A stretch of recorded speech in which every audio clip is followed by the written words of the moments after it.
Vamos arrancando para cumplir, como decíamos, con el tiempo de todos. Antes que nada, buenos días a todos y todas. Gracias por acompañarnos en este webinar de las oportunidades que presenta este nuevo régimen de promoción de inversiones. Y también muchas gracias a CPA Ferrer por presentar este webinar y compartir con nosotros sus conocimientos y experiencias.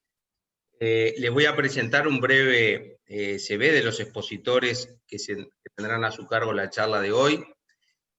Federico Monetti es contador público, egresado de la Universidad URT, cuenta con un máster en finanzas por la Universidad de Montevideo y tiene el CFA nivel 1 aprobado. Actualmente se desempeña como gerente de CPA Ferrer, integrando el equipo de consultoría en finanzas. Se destaca su experiencia en el análisis y estructuración financiera de productos privados emitidos en el mercado de valores. Se destaca también su desempeño como docente de proyectos de inversión de la Universidad URT. También nos va a acompañar Noelia Malacrida, que va a entrar unos minutos más tarde. Lamentablemente tuvo un pequeño incidente, por suerte nada importante, y nos va, ya en unos minutos se va también a conectar y estar con nosotros. Noelia es contadora pública, egresada de la Universidad de la República y cuenta con un posgrado de especialización en impuestos por la Universidad URT Uruguay y un máster de Fiscalidad Internacional por la Universidad Internacional de La Rioja, España. Actualmente se desempeña como gerente senior en el área de impuestos de CPA Ferrer, donde acumula relevante experiencia profesional a cargo de los servicios de asesoramiento tributario en clientes locales e internacionales de distinto rubro. Finalmente, destacar que es docente del Sistema Fiscal 1 y 2 y Consultoría Tributaria en la Universidad Católica del Uruguay e integrante del Instituto Uruguayo de Estudios Tributarios. Como muchos de ustedes sabrán o tendrán una idea, esta nueva ley o este nuevo decreto que promulgó el gobierno ofrece unas ventajas bastante importantes en cuanto ventajas tributarias en lo que refiere a las nuevas inversiones. Entonces, la idea es junto con Federico y Noelia, es repasar la visión un poco general de cómo fue evolucionando los distintos niveles de promoción de inversiones para luego llegar a las particularidades de esta nueva regulación que es altamente beneficiosa en términos generales para aquellos que decidan invertir. Así que, sin más, Federico, te doy la palabra y te escuchamos. Muchas gracias, Mario. Buen día para todos. Muchas gracias por la presentación y la invitación a acompañarlos en este webinar. Transmito las disculpas de Noelia, que bueno, tuvo un inconveniente camino al estudio, ya lo pudo solucionar y a la brevedad se nos va a estar sumando.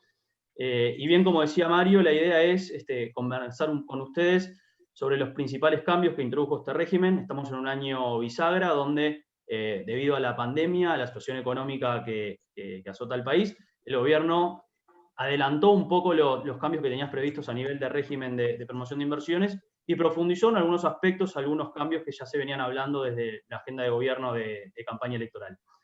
En ese sentido, la idea es comentar un poco la evolución que tuvo el régimen desde el año 2007, cuando se reglamentó, los cambios que fue teniendo y los focos donde fue poniendo el gobierno de turno en cada uno de esos cambios de régimen, para llegar a lo que es hoy, seguramente frente al régimen más potente que hemos visto desde el año 2007 con la promulgación del primer decreto. ¿Por qué es el más potente? Lo vamos a ver más adelante a lo largo de la presentación. Tiene muy fuertes incentivos, tiene ponderadores más altos de lo que eran los regímenes anteriores a nivel de matriz de indicadores, tiene mayor plazo de uso, lo que permite una mayor captura de los beneficios fiscales a lo largo del tiempo. Entonces eso hace que cuando uno presenta un proyecto de inversión, todo lo que pueda capturar de esos beneficios que daba antes el decreto, que a veces no se llegaba debido a plazos o debido a utilización de beneficio anualmente, en este caso sí se puedan llegar a utilizar y eso tenga un mayor impacto en las empresas. Entonces, sin más, entremos en lo que es la evolución del régimen.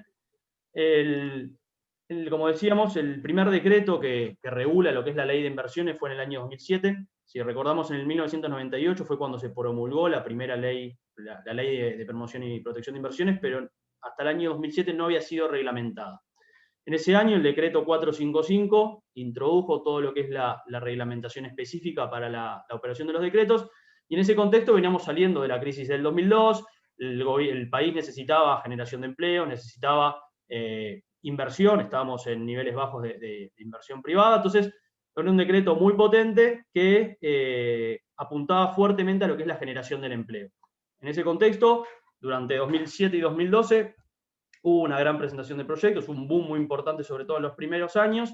Llegado el 2012, ya la situación económica era otro, veníamos de casi 9 años de crecimiento ininterrumpido, a buenas tasas de crecimiento, la actividad, el nivel de empleo estaba ya en cifras muy buenas. Entonces en el 2012 cambia el decreto, el marco normativo que reglamenta la ley de inversiones, se promulga el decreto 2 del 2012, con foco no solo en la cantidad de empleo, sino en la calidad. Hay un cambio muy particular que para aquellos que han presentado proyectos lo deben tener claro, ya no se miraba cantidad de puestos generados, sino que se miraba la calidad del empleo generado. Era la unidad de cuenta empleo, las famosas UCES, que dependiendo del nivel salarial de los empleados, puntuaba más cuanto más alto fuera ese salario. Entonces, ahí ya el gobierno, dadas las condiciones de la economía, no necesitaba que se generaran muchas fuentes de trabajo, sino que se generara empleo de calidad. Y ahí fue donde estuvo el foco del decreto 2. Con el correr de los años y llegando al año 2018, ahí ya se empezó a notar un deterioro, un estancamiento en lo que eran las tasas de crecimiento, y se decidió volver un pasito atrás en lo que eran los efectos buscados por el régimen.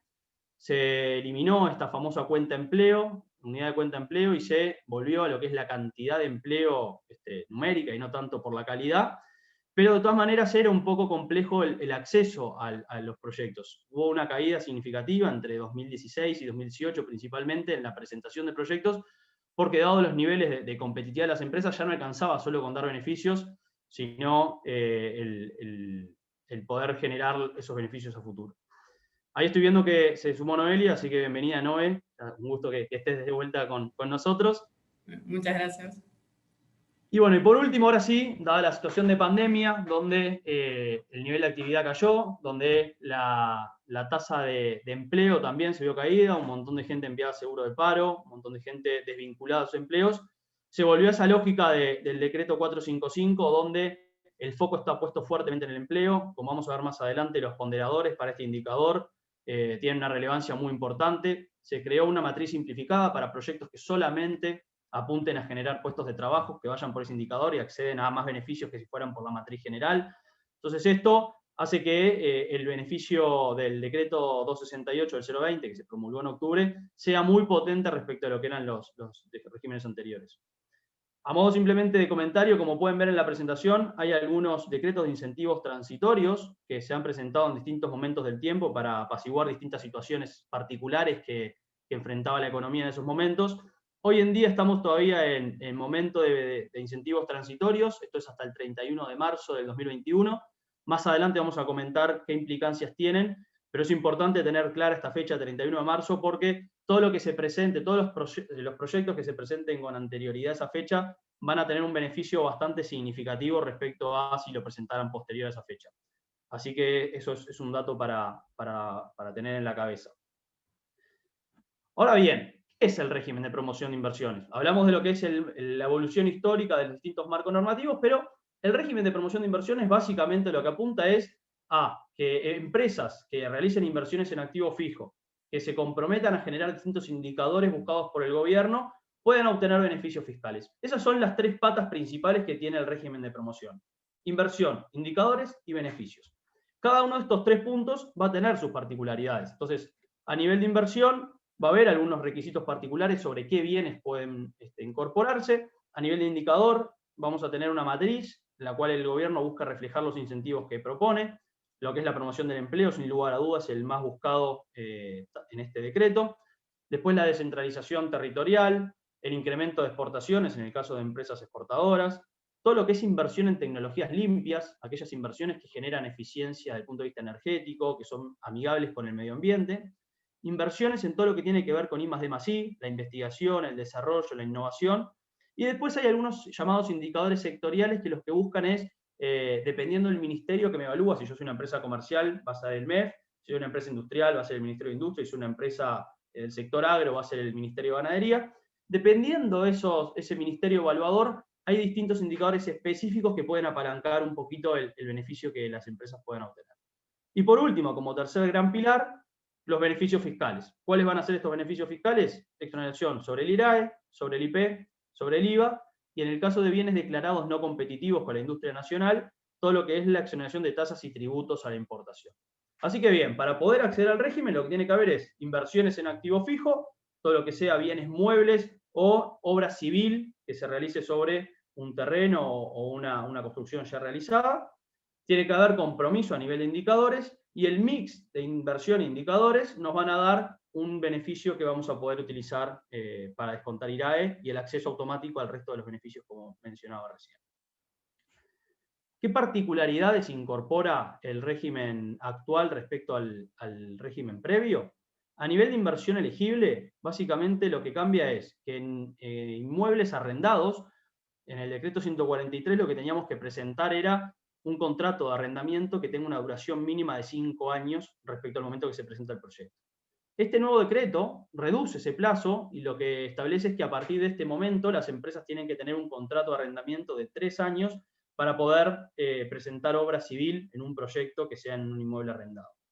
Y por otro lado, como gran cambio que incorpora también y que vuelve a considerar dentro del régimen de promoción, es todo lo que tiene que ver con bienes incorporales. Acá pensando sobre todo en el software, el decreto 455, que fue el primero, el del 2007, tenía establecido que el Poder Ejecutivo iba a reglamentar cuáles eran los bienes intangibles, incorporales que podían computar para el régimen. Nunca a lo largo de la historia eso quedó reglamentado. El decreto 143 lo eliminaba, ya dejaba sin efecto cualquier tipo de bien incorporal. Y este decreto 268 de octubre del 2020 los vuelve a considerar. Todavía no está reglamentado, pero establece que el Poder Ejecutivo sí tiene esa instancia para reglamentar y definir cuáles son los bienes incorporales que pueden puntuar. Esto, si bien no está todavía en la reglamentación, lo vemos con buenos ojos y entendemos que si se volvió a incorporar en el régimen es porque ya se debe estar trabajando en esa reglamentación y sobre todo apunta a lo que es la industria del software, todo lo que tiene que ver con ERP, que muchas empresas están realizando inversiones significativas en este tipo de inversión y de momento no podían ser pasibles de beneficios bajo el régimen general de promoción de inversión. Entonces, ahí hay un punto importante que vamos a estar atentos en los próximos meses a esa posible reglamentación del Poder Ejecutivo respecto a los bienes incorporales. Y un segundo cambio muy importante, no en cuanto a lo que es las inversiones específicas que se pueden contemplar, sino al marco temporal de inversiones que se pueden incorporar al régimen, es todo lo que tiene que ver con inversiones ya ejecutadas. Históricamente, el marco normativo establecía que todo aquello ejecutado en los 6 meses previos a la fecha de presentación de un proyecto era considerado inversión elegible. El decreto 143, que es el que estuvo vigente hasta septiembre de este año, ponía como condición adicional que solamente el 20% de la inversión total de un proyecto podía ser inversión ejecutada. Es decir, que si teníamos un proyecto de $100, 20 podían ser facturas ya ejecutadas, 80 tenían que necesariamente ser presupuestos para ejecutar hacia adelante. Esto es una limitante bastante importante, porque había empresas que de repente habían realizado inversiones y no podían contemplarlas dentro del proyecto porque lo que le quedaba de cadencia de inversión hacia adelante no era suficiente. Entonces eso limitaba un poquito y hacía que la planificación fiscal y financiera de las empresas fuera muy estricta, previendo, bueno, si yo voy a tener que invertir X monto en los próximos meses, tengo que tener en cuenta cuándo presentar el proyecto, a efectos de no pasarme de ese 20%, y era la verdad que bastante engorroso para lo que es la planificación de las empresas. En este nuevo decreto, esta restricción queda eliminada, y esto habilita que si alguien invirtió en los últimos 6 meses un monto significativo o no significativo, pero no tiene prevista inversiones hacia adelante, puede igualmente el total de esa inversión considerarlo en un proyecto. Entonces eso es un punto bastante relevante.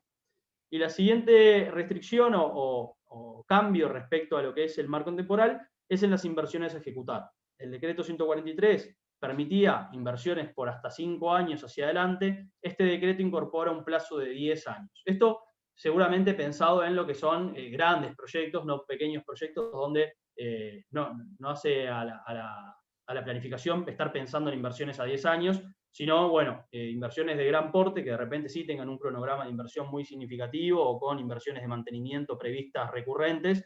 esto habilita que se pueda considerar un monto mayor, previendo un horizonte temporal de 10 años. Respecto a las ampliaciones, también tenemos algún cambio significativo en este nuevo decreto. La COMAP lo que habilita es a la presentación de una ampliación, una vez presentado el proyecto, que tiene que ir en línea con lo que fue el proyecto original pensado, y si esa ampliación es por hasta un 30% del monto original del proyecto, no hay ninguna restricción, se presenta sin ninguna necesidad de compromisos adicionales. Si está entre el 30 y el 50% de la inversión original del proyecto, hay que presentar, o sea, se obliga a incrementar proporcionalmente los indicadores. Entonces, en este caso hay que evaluar si efectivamente conviene presentar una ampliación entre el 30 y el 50 o capaz pensar en algún proyecto nuevo. Y si automáticamente es mayor al 50% de la inversión original del proyecto, se hace necesaria la presentación de un nuevo proyecto.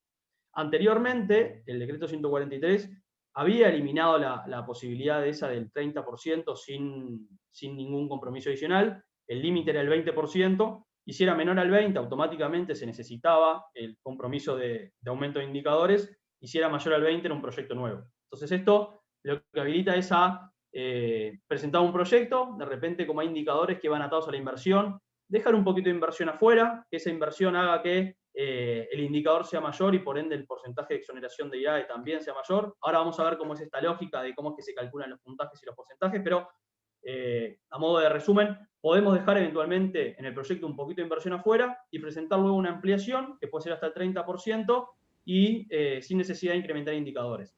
Esto lo que nos puede beneficiar es en acceder a un mayor beneficio de IRAE automáticamente con el proyecto, porque el puntaje terminó siendo un poquito mayor dado esta quita de la inversión, y con la presentación de la ampliación estamos optimizando lo que es el beneficio total obtenido en un proyecto de inversión. Respecto a los indicadores, y ahora sí yendo específicamente a cómo es que se calculan y cómo es la matriz de indicadores que define el porcentaje de exoneración, esta es la matriz de indicadores donde están definidos ese set de indicadores mencionados al inicio. Empleo, exportaciones, descentralización territorial, tecnologías limpias, I+D+I e indicadores sectoriales. Como pueden ver, el total de ponderación no da 100%, que estaba definido en el régimen del 455 original. En la medida que el gobierno fue cambiando su estrategia de abordaje al régimen, que fue tratando de ponderar algunos sectores específicos, que fue buscando que ciertos indicadores tuvieran más preponderancia, se comenzó a incrementar este ponderador en la matriz y hoy en día está en un 150%. Es decir, a modo de anécdota, siempre comentábamos con los decretos originales que si una empresa quería obtener 10 puntos en la matriz, tenía que ser básicamente Apple o Tesla, que se instalaran en Artigas, que invirtieran en aspectos de innovadores y que generaran muchos puestos de empleo y exportaciones para el país. Y era prácticamente inviable llegar a esos 10 puntos. Hoy en día, y dado este nivel de ponderadores, que es un 150%, se hace más accesible de repente llegar a una exoneración del 100% de la inversión con un total de 10 puntos ponderados en la matriz. Esta matriz, la lógica que tiene es, por cada indicador se obtiene un puntaje que va de 0 a 10. Este puntaje es ponderado por el ponderador que define la matriz de indicadores de la COMAP. Esa ponderación obviamente depende del objetivo que persigue la COMAP. En este caso está claramente definido y volcado a lo que es la generación del empleo, por eso el empleo pondera un 33% de lo que es el total de la matriz, es decir, un 50% de ese total de 150. Y lo que va a lograr es que lleguemos a un puntaje final ponderado. Ese puntaje final ponderado va a estar entre 1 y 10. El mínimo para acceder al régimen de promoción es 1 punto. Si no llegamos a 1 punto entre la ponderación de estos indicadores, no tenemos proyecto de inversión. Y además ese punto tiene que estar compuesto por cualquiera de los indicadores a excepción de descentralización. Es decir, que podemos tener un punto solamente en empleo, combinando empleo y tecnologías limpias, combinando tecnologías limpias, innovación y sectorial. Combinando los 5 indicadores que no son descentralización, podemos generar ese punto. Y todo lo que sea descentralización, que hoy en día todos los departamentos del país tienen puntaje por este indicador, va a ser un adicional que va a mejorar aún más el porcentaje de exoneración que obtengamos. Y el compromiso de indicadores que se asuma para el proyecto tiene que ser durante 3 años. El decreto anterior, o los anteriores en general, los otros 3, establecían un cronograma de indicadores de 5 años. Este nuevo decreto lo baja a 3, lo cual da mayor certidumbre para las empresas. No es lo mismo comprometerse a generar empleo durante 3 años que 5, o a incrementar exportaciones durante 3 años que 5. Entonces eso es un beneficio adicional que tiene este nuevo decreto para aquellas empresas que generan compromisos a largo plazo. Todo lo que es, por ejemplo, inversión en I+D+I o inversión en tecnologías limpias, una vez que uno ejecuta la inversión, ya se saca de arriba el problema, no tiene ninguna restricción en cuanto al compromiso, pues ya la ejecutó. En el caso del empleo, uno queda atado durante 3 años a mantener ese nivel de empleo al cual se comprometió. Entonces, esto de que se reduzca el plazo es un punto relevante para aquellos proyectos que buscan puntuar por este indicador. ¿Por qué les decía que la inversión depende, los indicadores, mejor dicho, dependen de la inversión? Bueno, como vemos aquí en el indicador de empleo, por ejemplo, vamos a tener que la cantidad de empleos incrementales que generemos, dividido la inversión a la 1/3, es lo que nos va a dar el puntaje. Entonces, cuanto menor sea la inversión, manteniendo constante el nivel de empleo generado, mayor va a ser el puntaje que podamos obtener. Entonces, si estamos ahí límite en un proyecto donde estamos llegando al mínimo del puntaje para presentarlo con el indicador de empleo, eventualmente lo que podemos hacer es dejar por fuera un poquito de inversión, quedar un poquito más holgados en el indicador de empleo y después presentar una ampliación por hasta el 30% sin necesidad de aumentar indicadores. Entonces esto beneficia en el mix de proyecto todo lo que es la presentación. En el caso de tecnologías limpias o innovación, también se da un punto por cada 5% de la inversión asociada a tecnologías limpias o I+D respecto al total de inversión del proyecto. Y en el caso de las exportaciones, se fijan rangos a partir de la situación actual de la empresa. Bueno, si se compromete a generar hasta $300.000 es un punto, por cada $70.000 adicionales es un punto adicional. Entonces, también va a depender un poquito de la inversión que genere el proyecto y esos compromisos de exportaciones que se generen. Esto es un poco el resumen general de lo que es la matriz de indicadores y cómo es que se puntúa para acceder a los beneficios. Ahora Noelia les va a contar cuáles son estos beneficios y cómo es que se calcula en la matriz el puntaje y el porcentaje de exoneración que uno podría obtener para exonerar de impuestos. Bueno, buenos días. Muchas gracias a todos por acompañarnos. Federico ya hizo una breve mención de estos beneficios fiscales, que son gran parte el motivo por el cual la empresa decide presentar un proyecto de inversión. En el caso de las exoneraciones de tasas y tributos en la importación, no existen mayores cambios respecto al régimen anterior, sigue siendo únicamente aplicable para los bienes declarados no competitivos con la industria nacional. En el caso del impuesto al patrimonio, se mantiene la exoneración de los bienes muebles asociados al proyecto sobre su valor neto fiscal durante toda su vida útil, mientras que para los bienes de la obra civil vamos a tener la exoneración de 8 años en el caso de Montevideo y 10 años en el caso del interior. Para la devolución del IVA asociado a bienes y servicios adquiridos en plaza es donde aparece una oportunidad y una mejora en cuanto a los bienes que van a poder acceder al beneficio. Hasta ahora teníamos únicamente la devolución del IVA compras por los materiales y los servicios destinados a la obra. Este decreto permite acceder también a la devolución de IVA sobre los bienes muebles asociados al proyecto. Y en el caso de la exoneración de IRAE, se mantiene la idea de que dependa de los objetivos comprometidos y de la inversión realizada por la empresa, pero se realizan modificaciones que permiten maximizar la utilización del beneficio. En este caso vamos a tener un determinado porcentaje de exoneración, un plazo para poder utilizarla y adicionalmente ciertos topes a considerar anualmente para determinar cuál es el beneficio efectivo que la empresa va a tener. El porcentaje de exoneración va a depender del puntaje obtenido en la matriz. Debajo tenemos la forma de cálculo, que es el puntaje obtenido en la matriz, menos 1, incrementado en un 70%, dividido en 9, y un incremental, ¿sí? Un adicional de un 30%.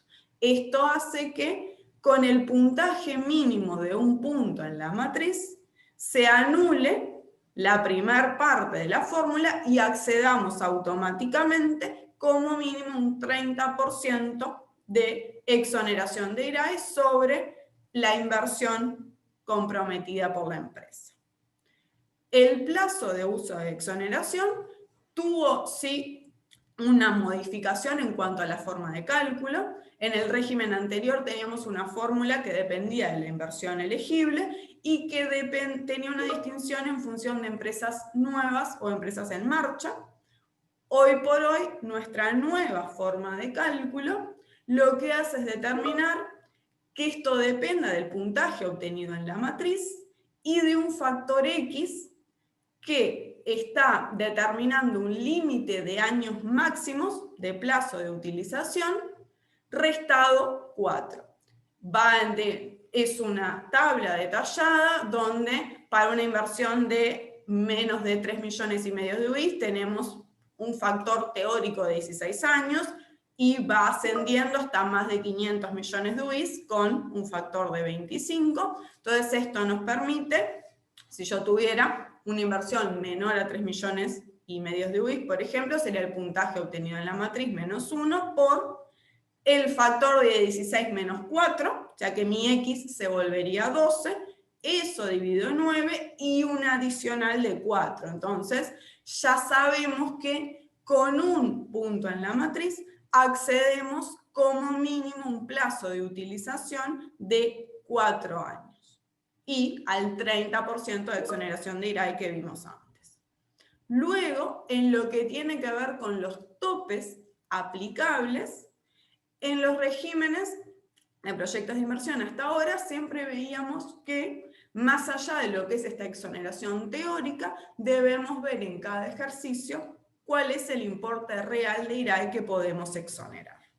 En el decreto 143 se tenía, el tope mínimo del IRAE, que se debía pagar 60% en el caso de empresas en marcha, 80% para las empresas nuevas, el porcentaje determinado de beneficio máximo de acuerdo a la resolución, que es el que vimos recién, y luego el porcentaje de beneficio otorgado acotado a la inversión efectivamente realizada hasta el momento de presentación de la declaración. ¿Qué hacía este decreto? Que yo pudiera ir utilizando el beneficio proporcionalmente a medida que iba invirtiendo. El decreto 268 elimina esto y nos vuelve al sistema anterior, donde yo puedo ir utilizando el mayor beneficio sin necesidad de atarlo a ir realizando efectivamente la inversión. Entonces, en los primeros años puedo utilizar el 100% del beneficio, aunque no haya ejecutado el 100% de la inversión, lo que me permite una utilización anticipada, combinado eso con un mayor porcentaje de exoneración de IRAE que puedo utilizar, porque ahora sube de ese 60% y de 80% para empresas nuevas hasta un 90% sin distinguir si se trata de una empresa nueva o una empresa en marcha. Fede, estás en mudo. Perdón, ahora sí. Este es un aspecto muy relevante en línea con lo que hablamos al inicio. A nivel de beneficio total potencial de una empresa, capaz que este decreto no es tan distinto a lo que era el decreto 455 original. Pero en cuanto a captura de beneficio, sí tiene diferencias muy significativas por esto de exonerar el 90% del impuesto anualmente y poder ir utilizando ese aspecto temporal de exonerar de entrada el 100% del beneficio por más que no se haya ejecutado la totalidad de la inversión. Eso ahora lo vamos a ver numéricamente en algunos ejemplos, en unos casos prácticos para que pueda quedar bien claro, pero es una de las grandes ventajas de este régimen y ese porcentaje de captura es uno de los diferenciales que tiene respecto a los regímenes anteriores. Y otra de las mejoras que tiene este decreto 268 es que amplifica una de las oportunidades del decreto 143. Nosotros, para utilizar los beneficios del proyecto de inversión, tenemos un determinado plazo. Y se prevé en líneas generales que ese beneficio de IRAE se empieza a computar desde el ejercicio en el que se tiene renta fiscal, siempre que no hayan transcurrido 4 ejercicios, y en el caso de que yo venga con pérdidas acumuladas y pérdidas fiscales todos los años y no haya podido utilizar mi beneficio en ese periodo, me dicen que, bueno, en ese caso, el plazo se va a incrementar 4 años y lo voy a comenzar a computar desde el ejercicio en el que haya obtenido la declaratoria. El decreto 143, teniendo en cuenta que esta situación de pérdidas fiscales sistemáticas para las empresas podían hacer que el beneficio de IRAE obtenido teóricamente no llegara a ser utilizado, o que la posibilidad de tener pérdidas fiscales en algún ejercicio hiciera computar un año de plazo sin utilización efectiva, permitía la posibilidad de suspender el plazo por 1 año en el caso de haber obtenido plazos totales de hasta 5 ejercicios, o 2 años en el caso de un plazo obtenido en la resolución mayor. En ese caso, esos ejercicios podían ser consecutivos o no. El decreto 268 lo que hace es incorporar la posibilidad de que el plazo obtenido en la resolución pueda ser suspendido voluntariamente por la empresa por hasta 2 ejercicios, siendo esos consecutivos o no. Esto, sin duda, permite que las empresas puedan, con una planificación más adecuada y proyecciones de lo que es su renta fiscal futura, elegir en forma más adecuada en qué ejercicios van a poder utilizar el beneficio, y de esa manera también capturar un beneficio real mucho más amplio del que se podía pensar originalmente si computáramos directamente todos los ejercicios en forma continua. Bien, en línea con lo que hablábamos al inicio de la matriz simplificada, volviendo a lo que era la lógica del decreto 455 para generar empleos, este decreto establece también una matriz simplificada que, a partir de distintos rangos de inversión, menores a 3,5 millones de unidades indexadas, de 3,5 a 14, de 14 a 70 y así hacia adelante, define cuánto debería ser el empleo mínimo que debería generar esa empresa para acceder a un punto, y cada empleo adicional para generar puntos adicionales en la matriz. Es decir, que si hacemos un proyecto de 3,5 millones de unidades indexadas, tendríamos que generar un mínimo de 3 personas para acceder al punto, y por cada empleo adicional tendríamos un punto extra. Es decir, un proyecto que vayamos por esta matriz simplificada sin mirar ningún otro indicador, podríamos, en proyectos de $350.000 aprox, que es el equivalente a 3 millones y medio de UBI, generando 5 empleos, tendríamos 3 puntos. Esto nos habilita un 48% de exoneración sobre la inversión de 3 millones y medio de UBI, a utilizar en un plazo de 5 años. Y análogamente, para distintos rangos de inversión, dependiendo de los compromisos mínimos y los compromisos adicionales, se puede ir generando los distintos niveles de puntaje y exoneración para la matriz. Un aspecto importante, pensando en aquellos que estén por presentar proyectos amparados en el indicador de empleo, es que todos los proyectos presentados hasta el 31 de diciembre del 2020, es decir, ahora fin de año, van a tener un punto adicional en la matriz, en el indicador de empleo, si optan por este indicador. Esto, teniendo en cuenta que el ponderador es 50%, es un medio punto adicional ponderado en la matriz, que equivale a cerca de un 3% de beneficio incremental sobre la inversión que uno realiza. Es decir, si están pensando en presentar un proyecto, el momento es ahora, si va por el indicador de empleo, porque van a tener un 3% extra de exoneración sobre el monto que planeen invertir. Esto, en inversiones chicas, puede de repente no ser tan relevante en orden de magnitud, pero en alguna inversión grande que vaya por el indicador de empleo, un 3% puede ser un monto significativo a nivel de IRAE para lograr la exoneración. Bueno, una vez que vimos los beneficios fiscales teóricos que podemos obtener, ¿qué aspectos son importantes a la hora de considerar cómo utilizarlos?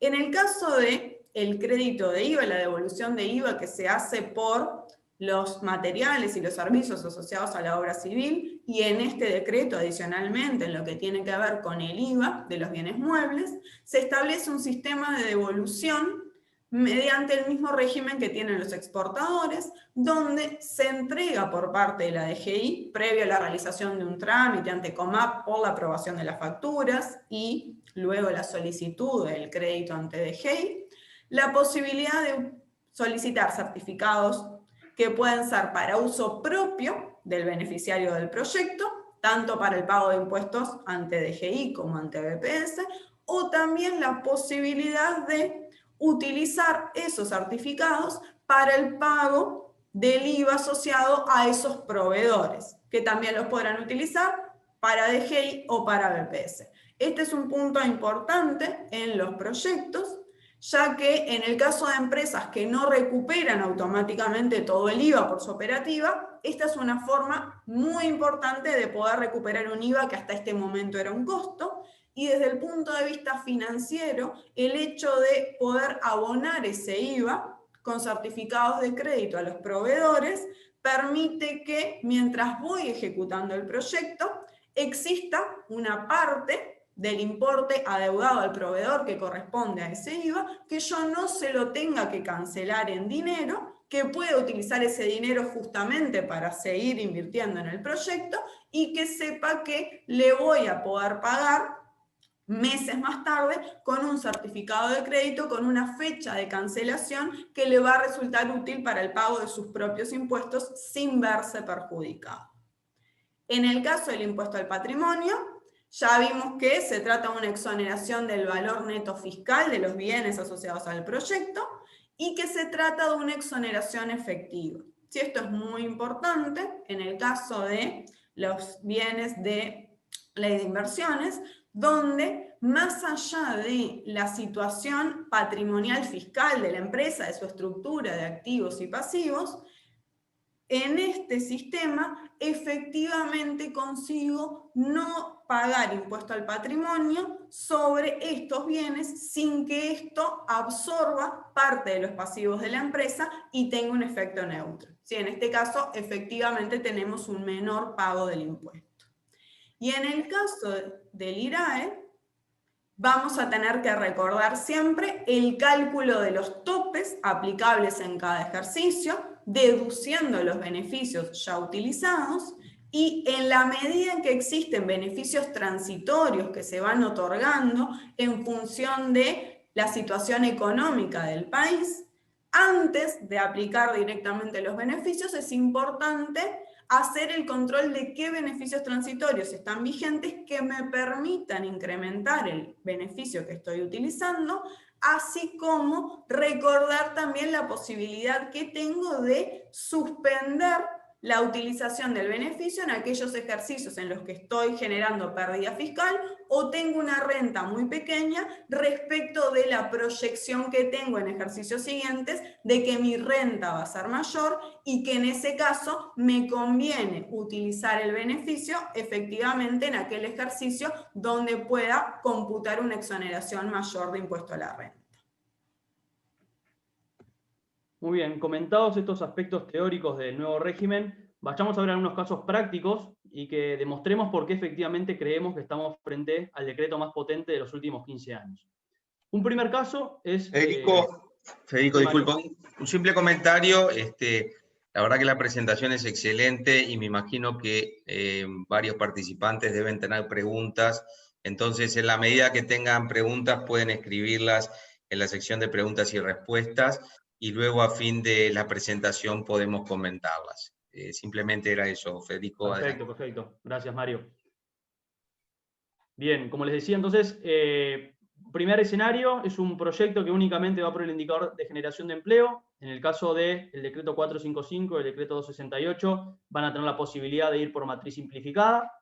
Entonces se trata de una empresa nueva en el sector de actividad comercial, con una inversión de $500.000, generando 15 puestos de trabajo y con una renta fiscal esperada anual de $150.000.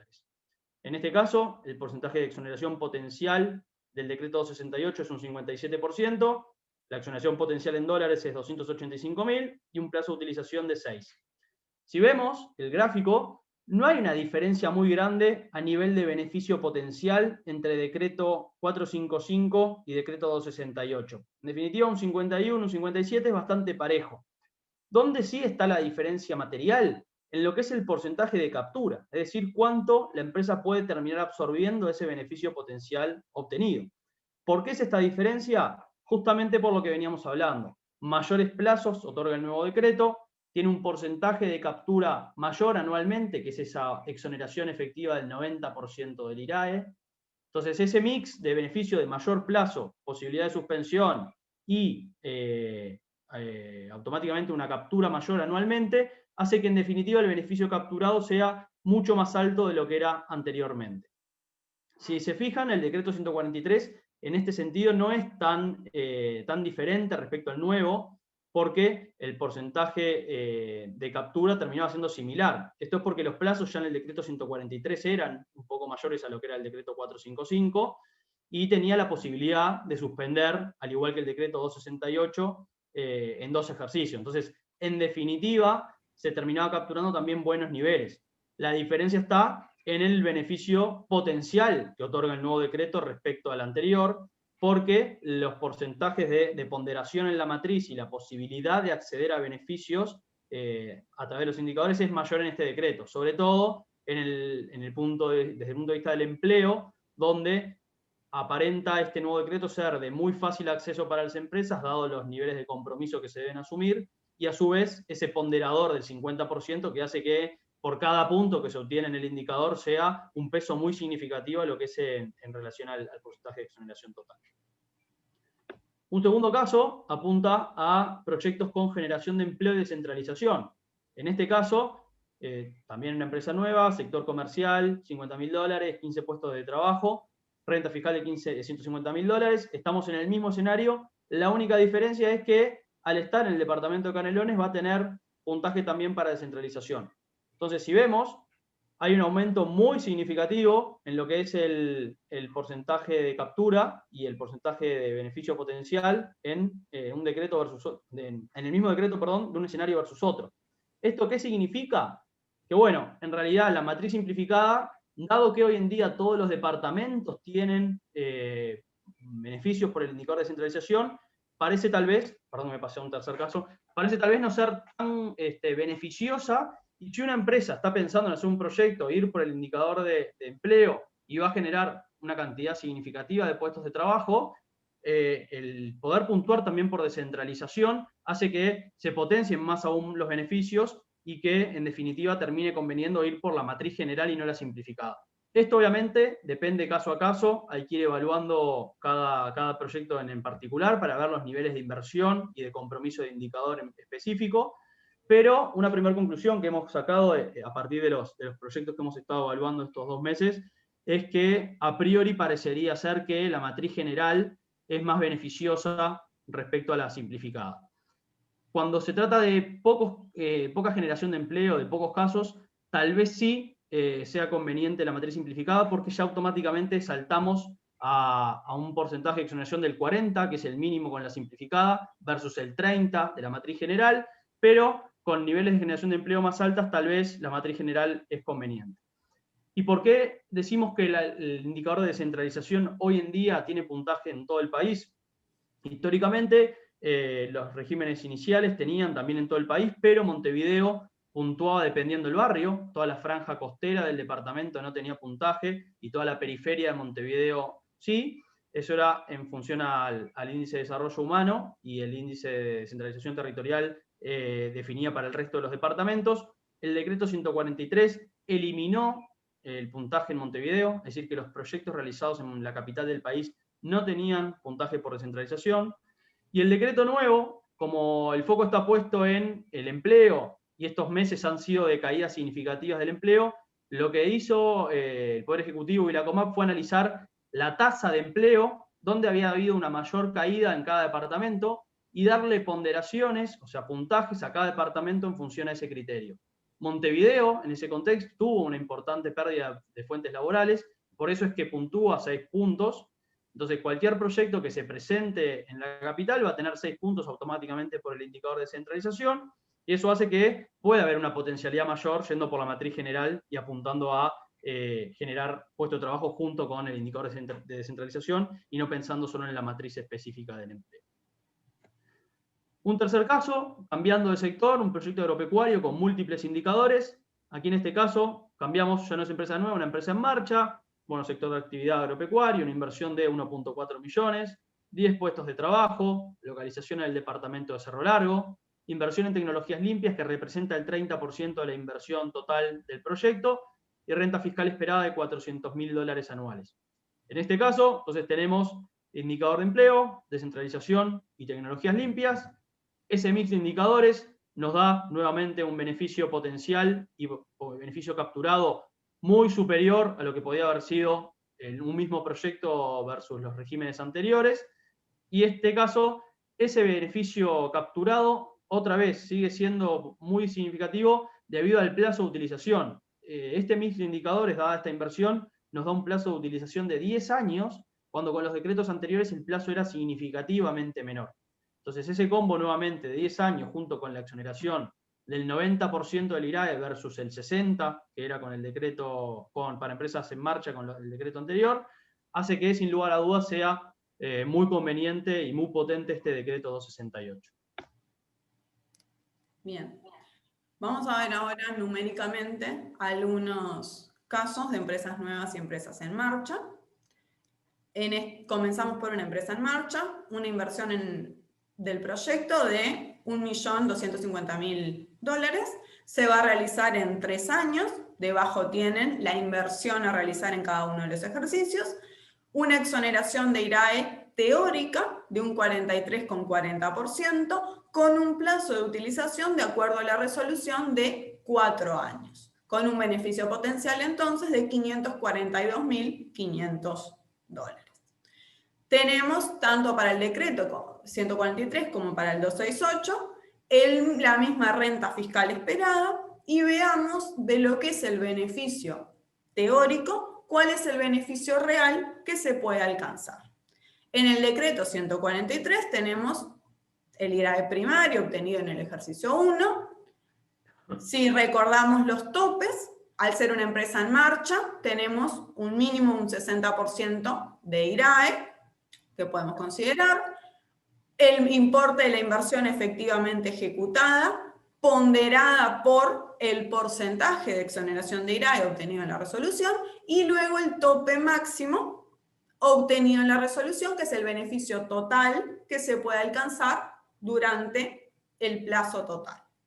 En este caso, al haber presentado por el decreto 143 en 4 años, tenemos la posibilidad de suspender en un ejercicio.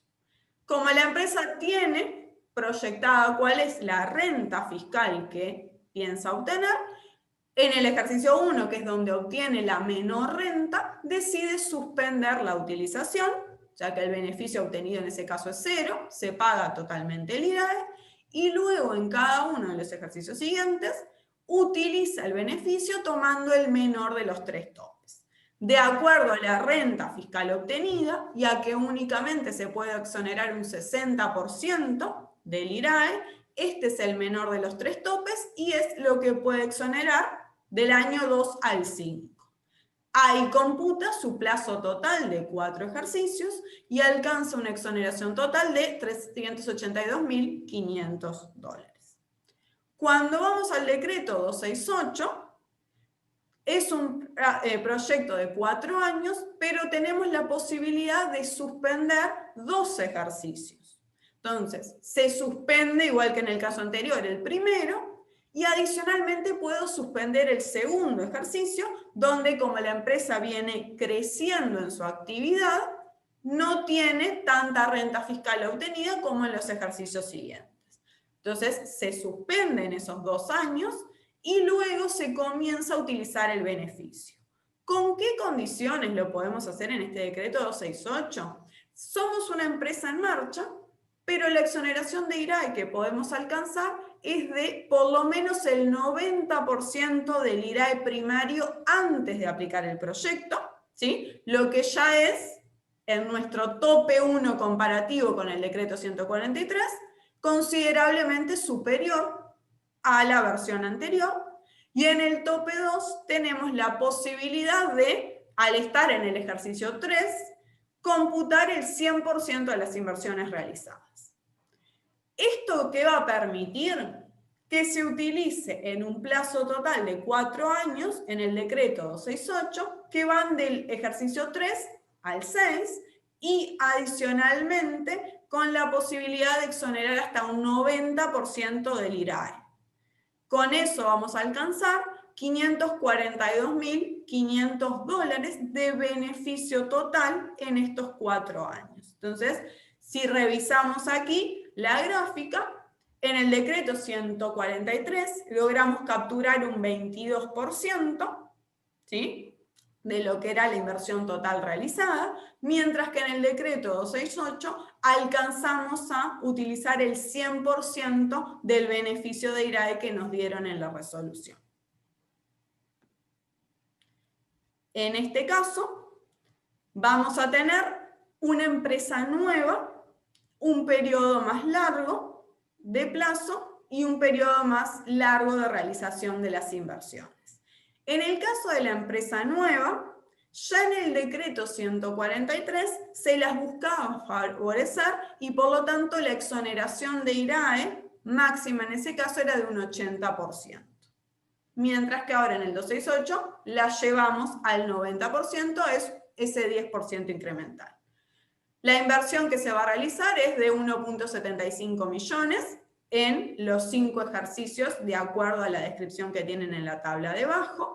Una exoneración de IRAE máxima de 37,20, lo que equivale a $651.000, y un plazo de utilización según la resolución de 6 ejercicios.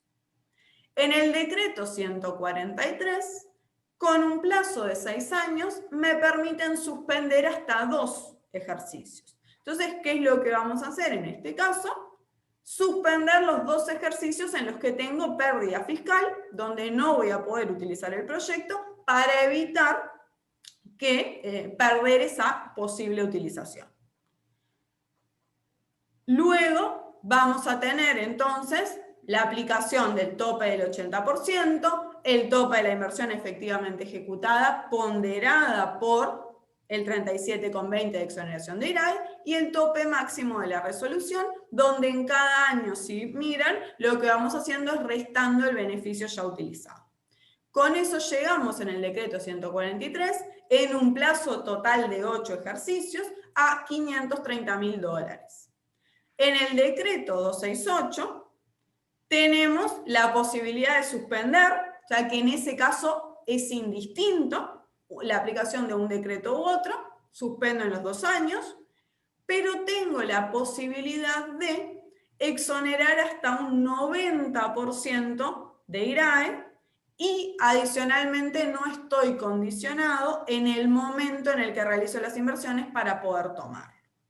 Con eso llegamos a un beneficio mayor en el decreto 268, donde no logramos alcanzar el 37,20%, pero alcanzamos ya un 34% de utilización respecto a el beneficio potencial brindado, que está 4 puntos por encima de lo que sería el decreto 143. Y si vamos al último caso, tenemos un efecto financiero en la utilización del proyecto, que es eso que les comentaba de la aplicación de los topes y la ponderación de la inversión por el monto brindado por la resolución. Aquí vamos a tener una empresa en marcha con una inversión de $5 millones, una exoneración potencial de 43,40% y un plazo de utilización de 4 años, donde la inversión se realiza en 3 ejercicios. Si voy al decreto 143, tenemos el tope 1 del 60% y tengo una limitante si revisan la columna que dice tope 2, porque mi renta es relevante, el IRAE que obtengo es significativo, pero en el decreto 143 únicamente puedo ir utilizando el beneficio asociado al porcentaje de inversión realizada. O sea que en el año 1 son los 2 millones por el 43,40% y así sucesivamente. Entonces, utilizo todo el beneficio en los 4 años, mientras que en el decreto 268 no tengo la limitante de ponderar por la inversión realizada. Con lo que en el año 1 ya puedo computar directamente como tope 2 el 100% de la inversión que realicé. ¿Sí? Esta modificación en el tope permite que la empresa utilice en los dos casos el total del beneficio que obtuvo, pero en el decreto nuevo lo podemos hacer de forma mucho más rápida, por lo que financieramente es más conveniente.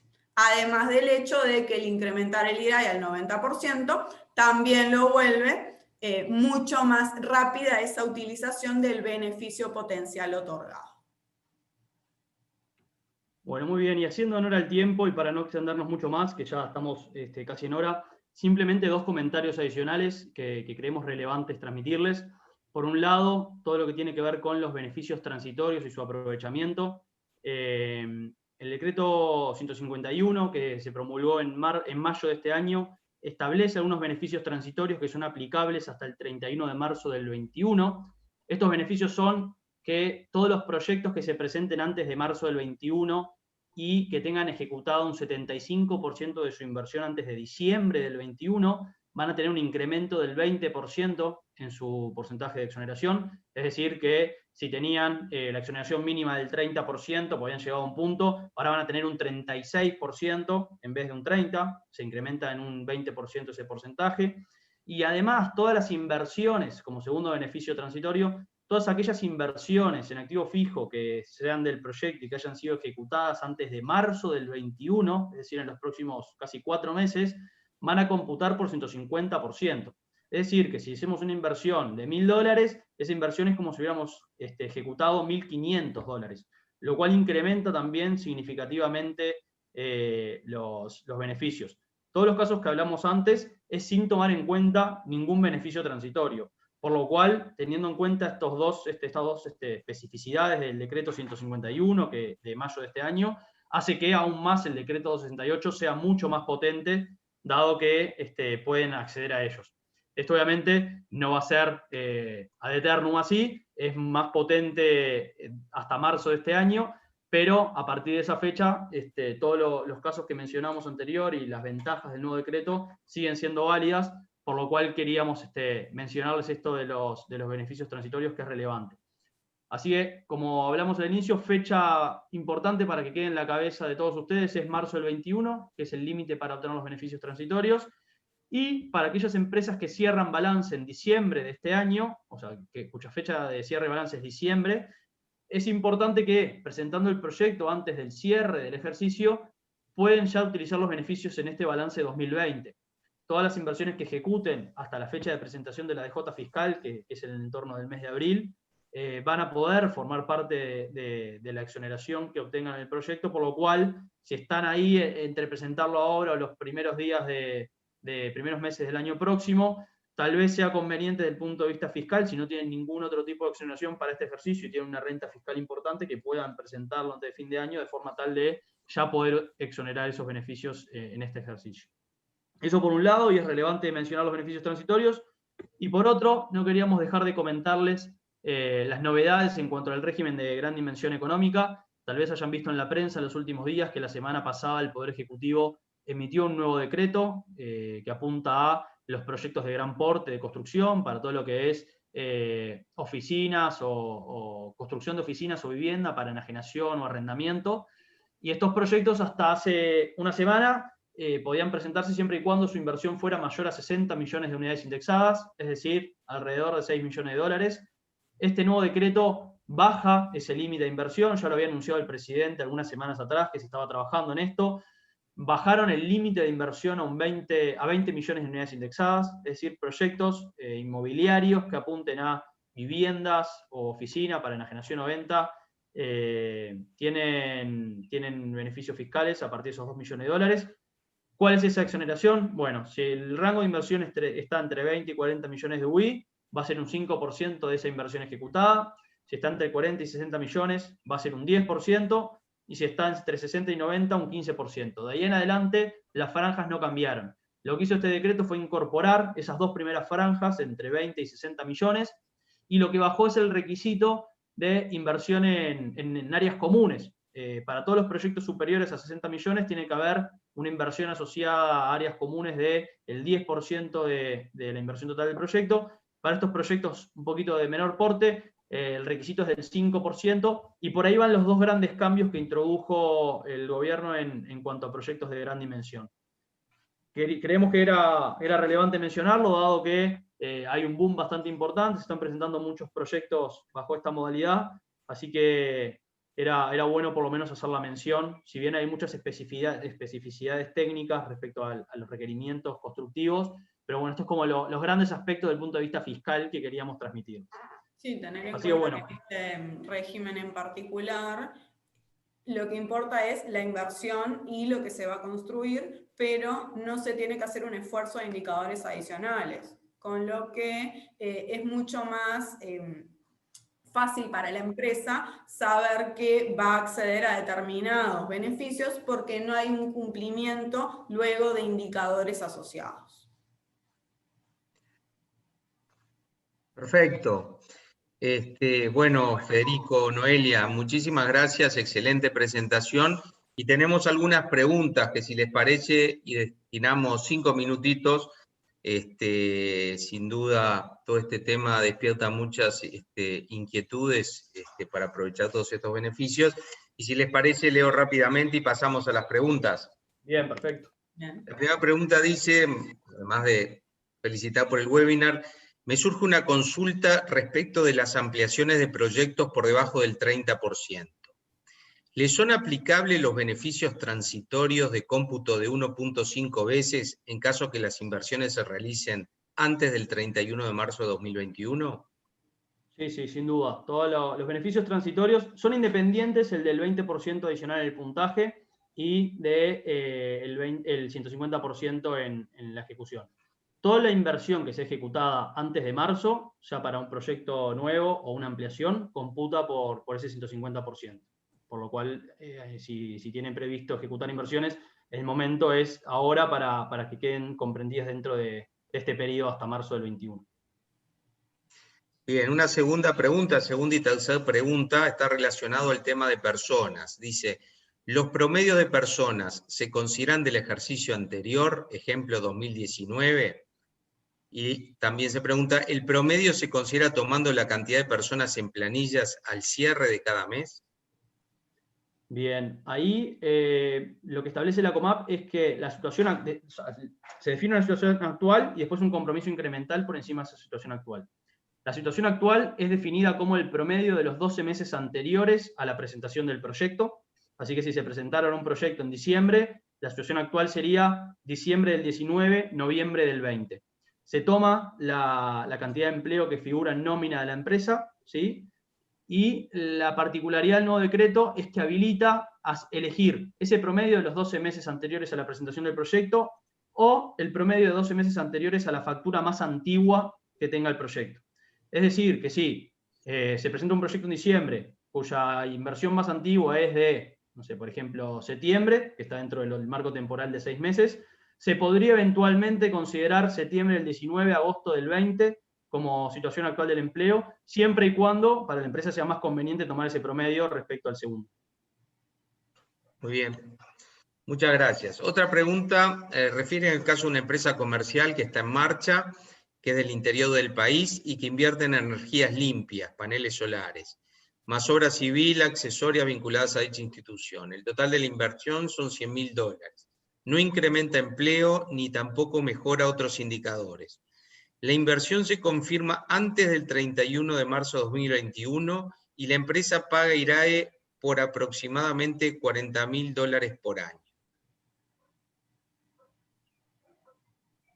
Bien, en ese caso, para definir bien cuál es el porcentaje de exoneración que podrían obtener, deberíamos evaluar, bueno, el puntaje en el departamento donde se va a realizar la inversión, de la inversión total que va a ejecutar, qué porcentaje es de producción más limpia. Si el 100% fuera, por ejemplo, paneles solares, bueno, ahí tendría 10 puntos en el indicador de producción más limpia, adicionalmente, ponderado en la matriz al 20%, va a dar 2 puntos.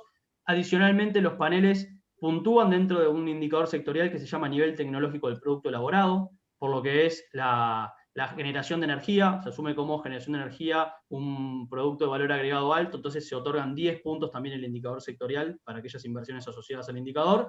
Así que de ese mix de indicadores, que serían tecnologías limpias, sectorial asociado a la energía y descentralización, va a surgir un porcentaje de exoneración que multiplicado por el monto total de inversión nos va a dar cuánto es el total que puede exonerar en un plazo mínimo de 4 años. En definitiva es un plazo mínimo de 6 porque está la posibilidad de suspender en 2 ejercicios, y que con una renta fiscal de $40.000 anuales, posiblemente en 2-3 ejercicios pueda exonerarlo, dado una inversión de $100.000. Excelente, muy clara la respuesta.